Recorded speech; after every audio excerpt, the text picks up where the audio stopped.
Mga sangkay, masyado pong maingay ngayon ang mga dilawang media patungkol po sa pag-akyat ng disqualification case laban po sa ating Pangulo na si Bongbong Marcos papunta po sa Supreme Court. Mga sangkay, at ayun nga, hiniling na po na sagutin ng kampo ni BBM o hiniling na po ng Supreme Court na sagutin ng kampo ni BBM at maging ang COMELEC, mga sangkay, ang pag-akyat ng disqualification case laban po kay Bongbong Marcos. Ngayon, ang katanungan dito, magtatagumpay nga ba? Magiging ano ba talaga? Magiging successful? Kasi kung makapag-ingay ngayon ang mga dilawang media, talagang namang pinapaano nila, hinahype po talaga niya yung mga balitaan para po i-mind condition yung mga tao, mga sangkay. Well, may sasagot po ngayon na isa pong malupet na lawyer. Ay, marahil kilalang kilala nyo ito, mga sangkay.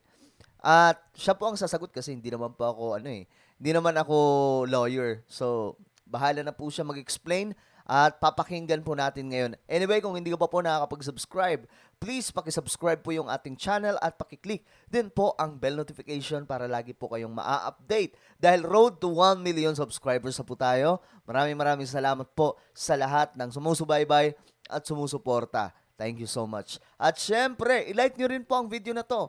Isama nyo na habang nanonood kayo ngayon. I-like nyo na rin po. Napakadali lamang po niyan, di ba? Ang dali lamang po niyan, mga sangkay. So, eto na. Ang papasagutin natin sa katanungan na yan ay walang iba kundi ang magaling sumayaw noong pangangampanya. Ang malupet na spokesperson ni President Rodrigo Duterte. Ang kabahagi po ng Uniteam na si Harry Roque. Pakinggan mo natin, mga sangkay. Buhay pa po ako, ha? There is life after the elections, and as proof of it, I'm here, still doing the uncensored spokes.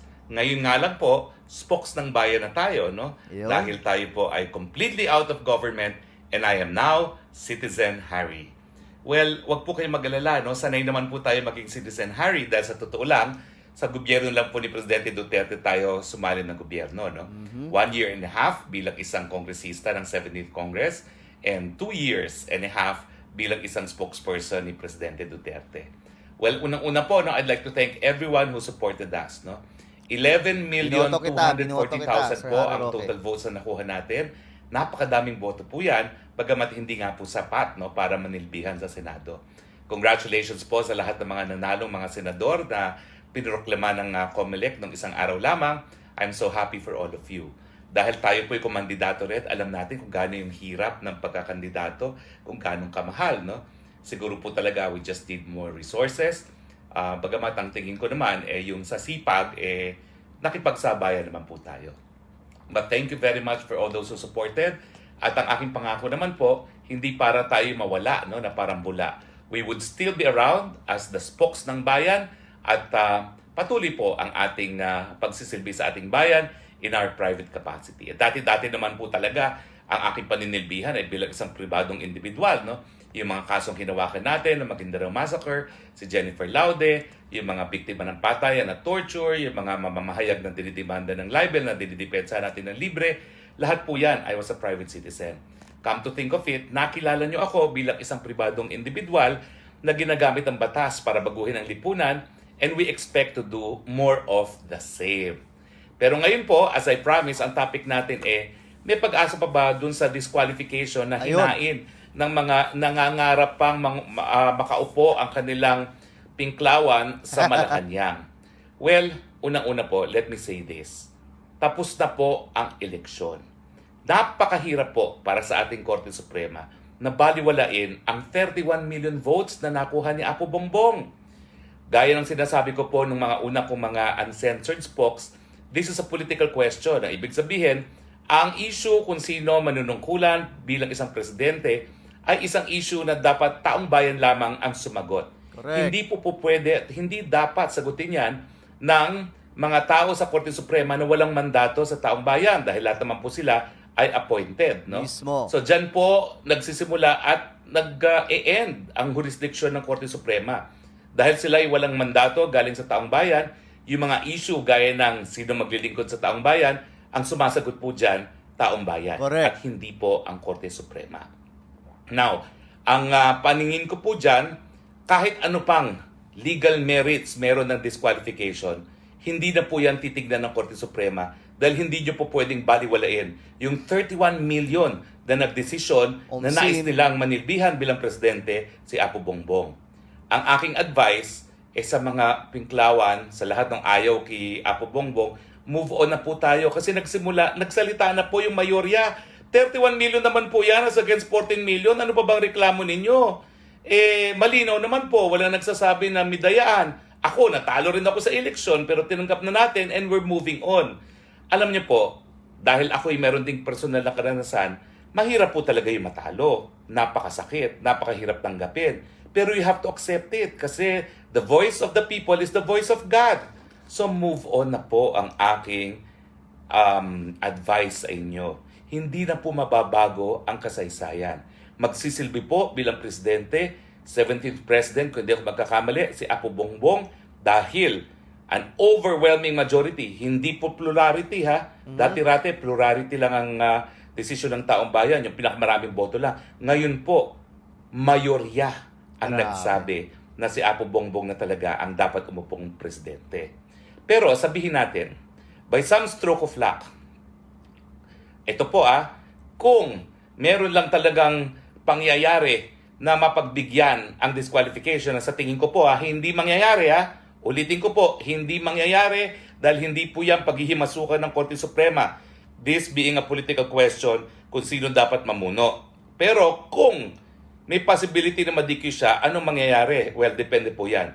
Kung ang desisyon ng Korte Suprema is before or after proclamation.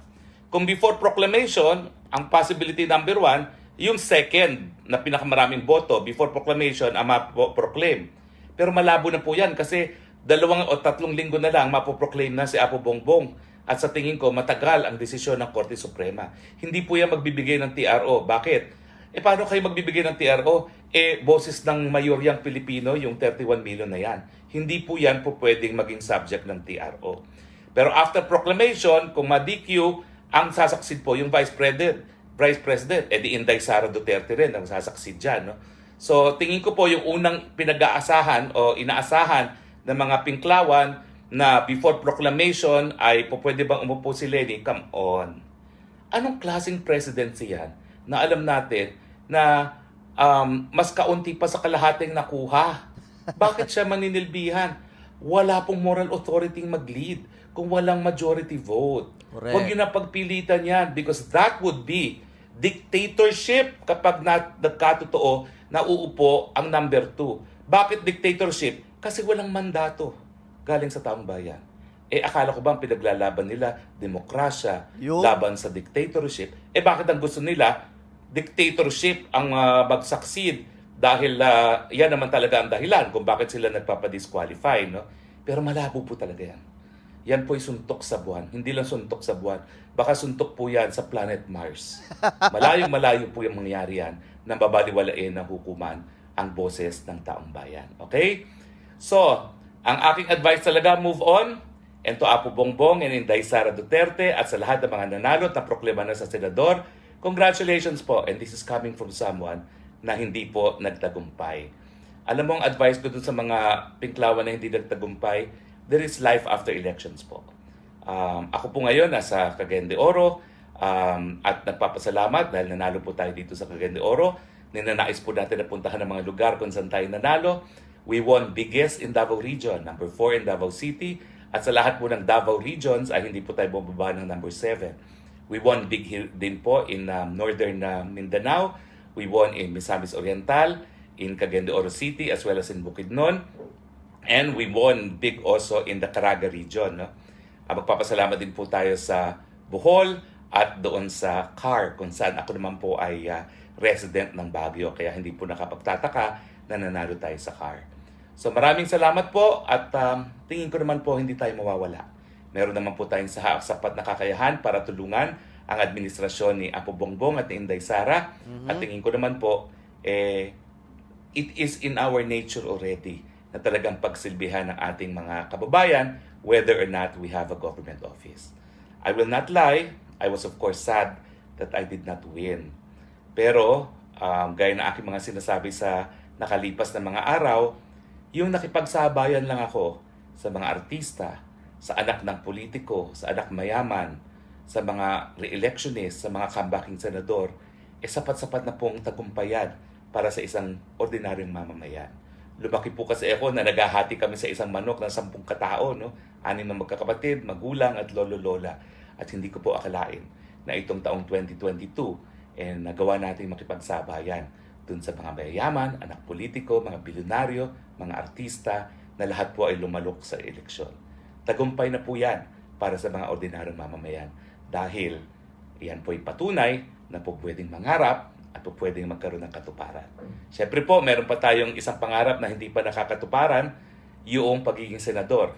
Pero 3 taon lang naman po yan at sa tingin ko, hindi po pwedeng baliwalain ang 11,200,000 plus votes. No? Konting boto na lang po, mararating din natin ang pangarap. So mga kababayan, sa aking mga supporters, hang on lang po tayo at regular po tayong mag-uncensored spokes ng bayan, ha?